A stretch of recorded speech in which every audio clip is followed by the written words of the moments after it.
14 décembre.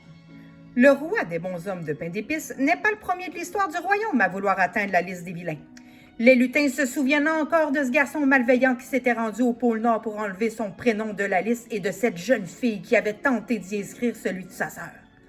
Pour éviter les tracas, le Père Noël protège la liste grâce à divers cadenas et enchantements.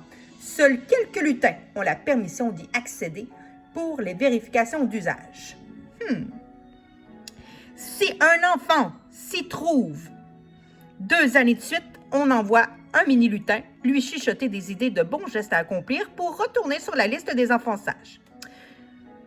La liste des vilains n'est pas utilisée pour les enfants de moins de 3 ans, mais certaines erreurs s'y glissent de temps en temps. Les lutins vérificateurs doivent remettre les prénoms aux bons endroits. Les adultes tentent parfois de revenir sur la liste des enfants sages pour avoir des cadeaux.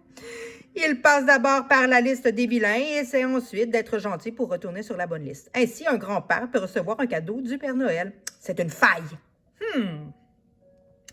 Le roi observe l'ensemble des mécanismes et des cadenas qui protègent le coffre dans lequel se trouve la fameuse liste.